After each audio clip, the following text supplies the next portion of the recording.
मेरे गाँव में बेटी होना पाप समझा जाता था। जब मैं पैदा हुई, तो मेरे बाप ने बहुत चाहा कि मुझे किसी तरह से मार दिया जाए, पर मेरी माँ ने मेरी जान बचाई। पैरों में गिर गई और रो के कहा कि जैसे भी होगा मैं इसके लिए मेहनत मज़दूरी करूँगी, लेकिन मैं इसे मरने नहीं दूँगी क्योंकि मुझसे पहले 3 लड़कियों को मार दिया गया था। मैं चौथी थी और बेटा एक भी नहीं हुआ था। अस्सलाम वालेकुम माय यूट्यूब फैमिली, कैसे हैं आप सब? उम्मीद करती हूँ ठीक होंगे। मैं भी आप सबकी दुआओं के साथ में ठीक हूँ। हर माँ की तमन्ना होती है कि बेटा हो, हर बाप की तमन्ना होती है बेटा हो, पर किसी की तमन्ना बेटी हो यूँ क्यों नहीं होती? क्या बेटियाँ बोझ होती हैं? वैसे भी हमारे गाँव के अंदर एक परंपरा थी, बेटी होते ही बेटी को मार दिया जाता था। आज के ज़माने में आप लोग सोच रहे होंगे ऐसा नहीं हो सकता, लेकिन आज भी हमारे गाँव में ये परंपरा है। बेटा होता है तो चिराग जलाए जाते हैं देसी घी के, और बेटी होती है तो चिरागों को बंद कर दिया जाता है। उस दिन पता चलता है इसके घर में बेटी हुई है। कुछ इस तरह से मेरी ज़िंदगी भी हुई। खैर, मेरे होने के बाद मेरी माँ ने मुझे तो बचा लिया था, पर खुद जुल्मों की शिकार हो गई थी।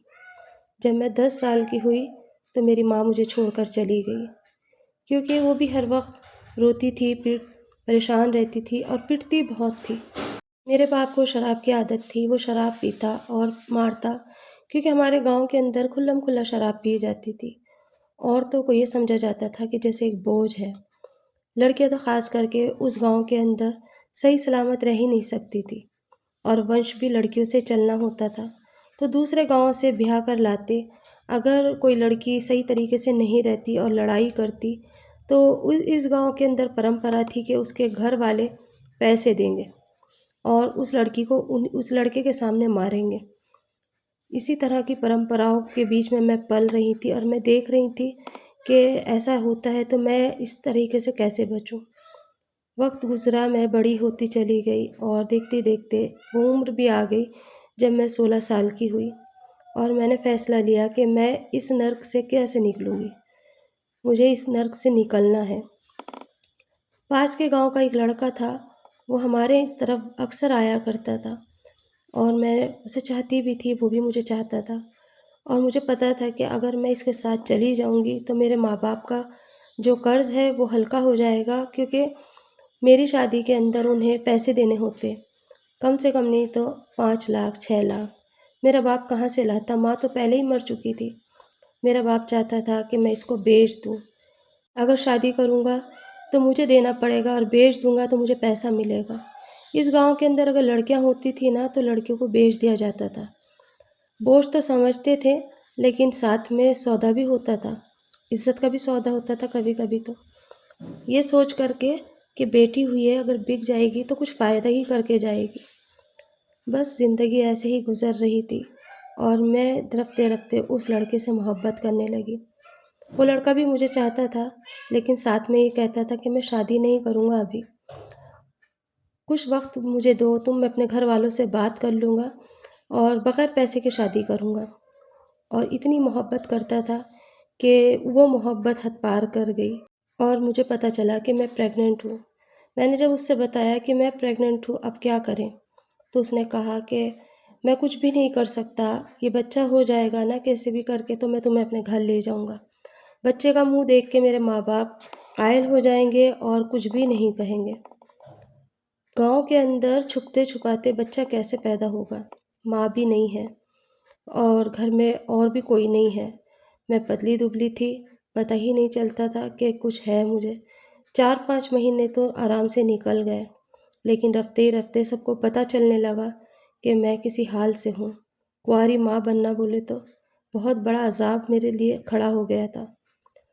एक तो कुँवारी माँ, और दूसरे वो लड़के का अता-पता नहीं। जिस गाँव में वो रहता था, कुछ दिनों के बाद उसने आना-जाना भी बंद कर दिया था। मैंने बहुत कोशिश करी कि किसी तरह से मुझे पता चले कि वो लड़का कहाँ रहता है। अब इतना टाइम आ चुका था कि अबॉर्शन भी नहीं हो सकता था मेरा।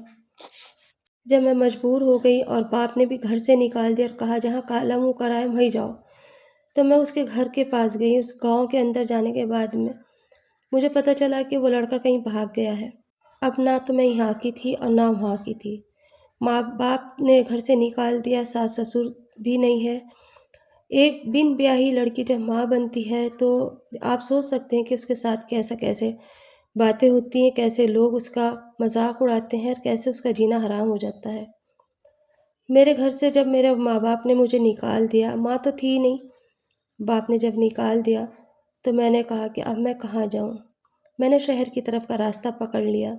छठा महीना था और मैं ये सोच रही थी अब मैं कहाँ जाऊँ? 2 दिन तक तो मैं रेलवे स्टेशन पे पड़ी रही, पर किसी ने मेरा ये नहीं पूछा कि मैं कौन हूँ, कहाँ जाऊँ, कैसे करूँ? कुछ समझ नहीं आ रहा था। फिर मैंने सोचा कि क्यों ना मैं किसी ट्रेन में बैठ जाती हूँ, कहीं तो ये ट्रेन लेके जाएगी।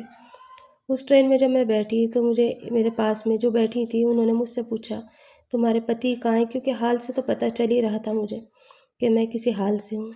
मैंने कहा, "मेरे पति ने शादी करके मुझे छोड़ दिया है और अब मैं शहर जाती हूँ, जाके देखती हूँ कुछ अगर हो जाए तो।"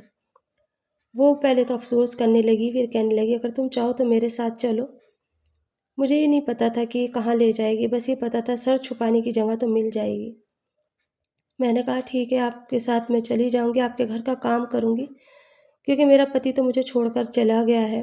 वो कहने लगी, "फ़िक्र मत करो, तुम ऐसे ही रहोगी जैसे अपने घर में रहती हो।" मैंने कहा, "ठीक है।" और मैं उनके साथ चली गई। जब मैं उनके घर पहुँची ना, तो मुझे बड़ा अजीब-सा लगा कि वहाँ का माहौल ही बिल्कुल अलग था। हर जगह से गाने की आवाज़ें आ रही थी, हर जगह से नाचने की आवाज़ें आ रही थी। मैंने कहा, "तुम यहाँ रहती हो?" कहने लगी कि हाँ, हम जैसी यहीं रहती हैं, तुम जैसी भी यहीं रहोगी। वो एक कोठा था, जहाँ मैं पहुँची थी। उस कोठे को देख के पहले तो मैं रोई, फिर मैंने कहा कि किस्मत शायद मुझे यहीं रखना चाहती है, क्योंकि घर पे भी अगर मैं रहती तो वहाँ भी बिकती और यहाँ आई हूँ तो यहाँ पर भी बिकूँगी। रोज़ नई रात और नया ग्राहक, रोज़ मेरे साथ ये होने लगा। छठा महीना था, छठे से सातवां हुआ, 8वाँ महीना हुआ और एक दिन भी मुझे चैन सुकून नहीं मिला। मैंने वहीं रहकर एक बेटी को जन्म दिया और पता चला मुझे कि मेरी बेटी होने के साथ ही मर गई है। मुझे अच्छा लगा, कोई तो माँ रोती है, लेकिन मैं खुश हुई कि चलो, ये सिलसिला यहीं ख़त्म हो गया। मेरी ज़िंदगी तो नर्क बनी हुई है, लेकिन मेरी बेटी की तो नर्क नहीं बनती। रोज़ नए ग्राहक और रोज़ मार पिटाई, हर एक चीज़ मेरे लिए एक अनजान थी, क्योंकि मैंने गाँव के अंदर ये सारी चीज़ें नहीं देखी थी। सिर्फ़ वहाँ पर बाप शराब पी के आता था और माँ को मारता था, लेकिन कभी-कभी मैं सोचती थी, काश जिस टाइम पे मैं हुई थी, मेरे बाप मुझे मारने जा रहा था, उसी टाइम पे मार देता तो रोज़-रोज़ मैं ना मरती। क्योंकि यहाँ के जो रहन-सहन था वो सब कुछ अलग था। मैं कहाँ गाँव में पलने वाली। मुझे क्या पता था कि एक नादानी, एक छोटी-सी गलती मुझे कहाँ से कहाँ ले जाएगी। गाँव के अंदर अगर मैं बिक जाती कहीं तो कम से कम इज़्ज़त से तो रहती। लेकिन यहाँ तो ना इज़्ज़त थी, ना पैसा हाथ में था और सिर्फ़ जिस्मानी तकलीफ़ें ही साथ थी। कभी भी ना किसी लड़के को अपनी इज़्ज़त आबरू नहीं देनी चाहिए। अक्सर लड़कियाँ मेरी जैसे प्यार में आके अपनी ज़िंदगी दाँव पे लगा के अपनी इज़्ज़त आबरू गँवा देती हैं और उसके बाद वो लड़का उसे ना यहाँ का रखता है, ना वहाँ का रखता है। मेरे साथ उस लड़के ने खिलवाड़ करा, मेरे साथ उस लड़के ने धोखेबाज़ी करी, मेरा इस्तेमाल करा। 2 साल तक मैं उस लड़के के रिलेशन में रही और 2 साल के बाद उसने मेरे साथ इतना बड़ा धोखा करा। अगर मैं किसी के यहाँ पर बिकती भी ना, तो कम से कम मुझे इज़्ज़त की रोटी मिलती। यहाँ रोज़ नई दुल्हन बनना है और रोज़ पिटना है, क्योंकि यहाँ का जो माहौल है वो बहुत अलग है। काश वो लड़का एक बार ये सोचता कि मैं किसकी ज़िंदगी बर्बाद करने जा रहा हूँ।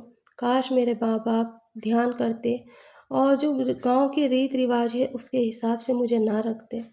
आज मैं जिस जगह पर हूँ, ना जी सकती हूँ, ना मर सकती हूँ।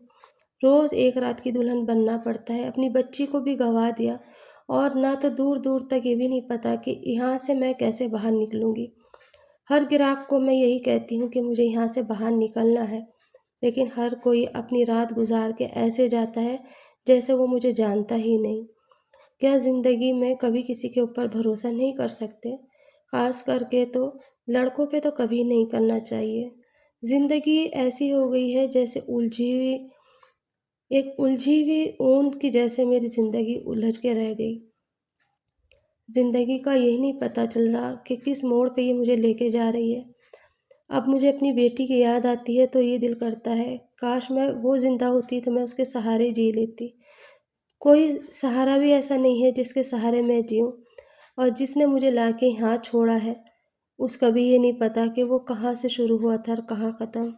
रास्ते में काश मैं उससे बात ना कर पाती, ना मैं उसे बताती कि मेरे हस्बैंड मुझे छोड़कर चले गए हैं। अक्सर हम रास्ते में ना ऐसी ही बातें करा करते हैं।